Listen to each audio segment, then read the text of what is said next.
어쩜 이렇게 시간이 안 가는지 정말 버스 안에서 고인 이불 속에서 고인 고인은 언제나 너에게 고인 Assalamualaikum warahmatullahi wabarakatuh. Halo teman-teman, bertemu lagi dengan saya Nuryasi dari STKP Syekh Mansur Prodi PGSD semester 3. Kali ini saya membuat video ini untuk memenuhi tugas mata kuliah belajar dan pembelajaran yang diampu oleh dosen pengampu, Ibu dosen Ibu Tatu Maesaroh MPD. Kali ini saya akan membahas 5 materi belajar dan pembelajaran. Materi yang pertama yang saya akan jelaskan yaitu adalah konsep motivasi dan tujuan pembelajaran. Yang kedua yaitu adalah belajar dan pembelajaran menurut teori behaviorisme. Yang ketiga yaitu adalah belajar dan pembelajaran menurut teori kognitivisme. Yang keempat yaitu adalah belajar dan pembelajaran menurut teori konstruktivisme. Yang kelima yaitu adalah model pembelajaran Paikem atau pembelajaran aktif, inovatif, efektif, dan juga menyenangkan. Baik, langsung saja. Di sini saya akan menjelaskan materi yang pertama yaitu adalah konsep motivasi dan tujuan pembelajaran. Nah, apa sih yang disebut dengan motivasi? Motivasi berasal dari bahasa Latin yaitu adalah movere yang artinya adalah gerak dan dorongan untuk bergerak. Memberikan motivasi berarti adalah memberikan gaya dorongan sehingga yang dimotivasi dapat bergerak.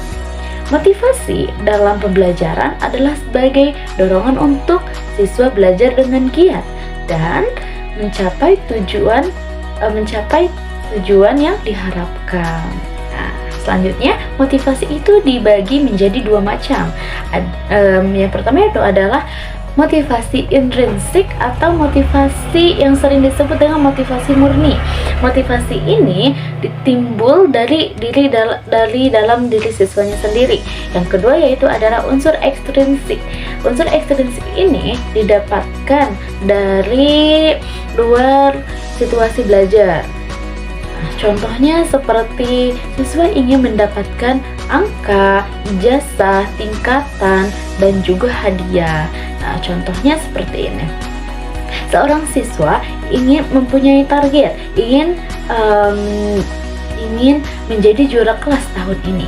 Nah, kemudian dia belajar dengan giat sampai pada akhirnya dia menggapai tujuannya tersebut, yaitu menjadi juara kelas pada tahun ini. Nah, itu adalah contoh dari motivasi ekstrinsik ya. Oke teman-teman, pembahasan yang kedua yaitu adalah teori behaviorisme atau belajar pembelajaran menurut teori behaviorisme.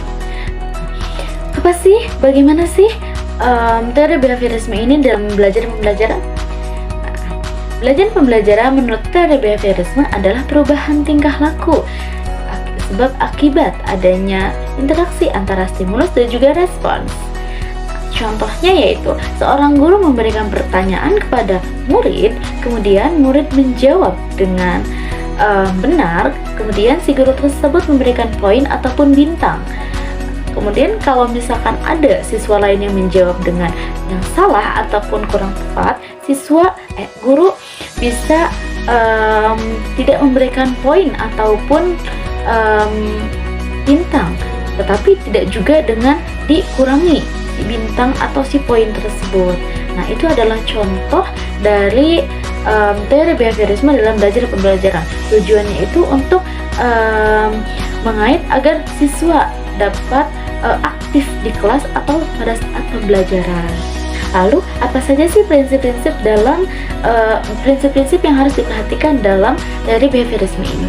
Yang pertama yaitu adalah teori ini beranggapan bahwa yang dinamakan belajar adalah perubahan tingkah laku.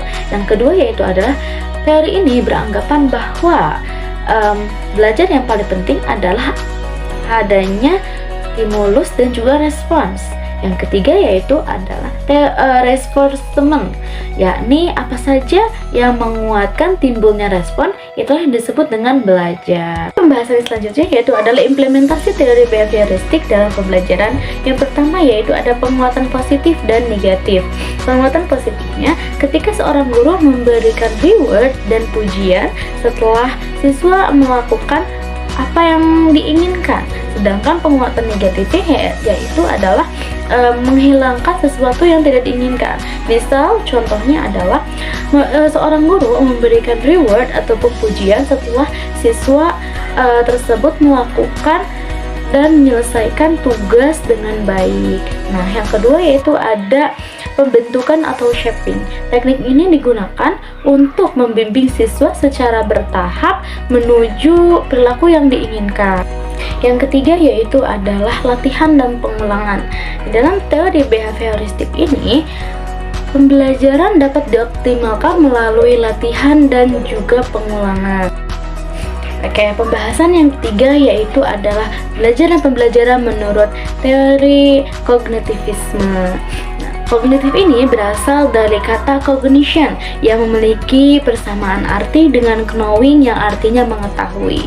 Nah, teori belajar kognitivisme ini adalah lebih mementingkan proses belajar dibandingkan hasil belajar itu sendiri. Nah, menurut Jean Piaget, tahap perkembangan kognitif itu dari sensomotor, praoperasional, konkret operasional, dan juga formal operasional. Yang kedua yaitu ada menurut Jerome Bruner. Menurut Jerome Bruner ini adalah spiral kurikulum dan belajar melalui penemuan. Nah, pembahasan selanjutnya adalah ciri, kelebihan, dan juga kekurangan dari teori kognitivisme. Yang pertama adalah ciri. Ciri dari teori kognitivisme ini belajar lebih giat. Nah, kelebihannya itu dari teori ini adalah yang pertama bisa memaksimalkan potensi siswa, dan yang kedua itu bisa membantu siswa berpikir secara kritis dan analitis. Nah, ada juga kekurangannya. Kekurangannya itu membutuhkan kemampuan lebih tinggi dari seorang guru untuk memfasilitasi pembelajaran.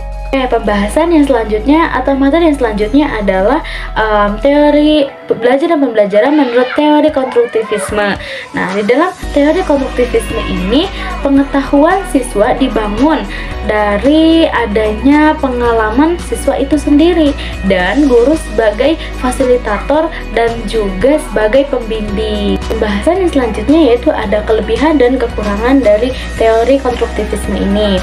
Nah, yang pertama yaitu ada kelebihan dari teori konstruktivisme ini. Yang pertama yaitu dapat meningkatkan motivasi belajar siswa, dan yang kedua itu ada mengembangkan pemahaman secara untuk berpikir kritis, dan yang ketiga yaitu membuat pelajaran lebih bermakna. Nah, ada juga dari kelemahannya, yaitu tidak semua siswa dapat menyelesaikan metode ini. Dan yang terakhir yaitu adalah model pembelajaran PICAM atau pembelajaran aktif, inovatif, efektif, dan juga menyenangkan.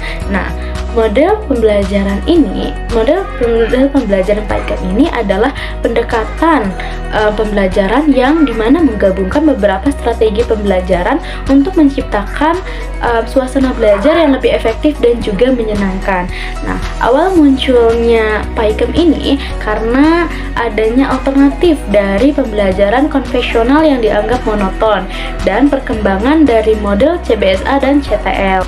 Pembahasan yang selanjutnya adalah langkah penerapan model pembelajaran PICAM ini. Yang pertama yaitu ada pendahuluan, yang kedua yaitu presentasi materi, yang ketiga yaitu ada diskusi, yang keempat yaitu evaluasi, dan yang kelima adalah refleksi. Nah, di dalam model pembelajaran ini ada keunggulan dan juga kelemahannya.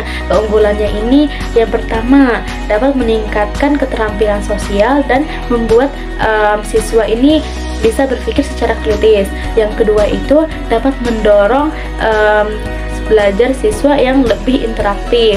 Nah, ada juga kelemahannya. Yang pertama yaitu membutuhkan persiapan lebih dari guru. Yang kedua yaitu ada kurang efektif jika model pembelajaran ini digunakan di lingkungan yang fasilitasnya terbatas. Mungkin hanya itu materi yang dapat saya sampaikan. Kurang dan lebihnya mohon maaf. Sampai ketemu lagi teman-teman. Wassalamualaikum warahmatullahi wabarakatuh.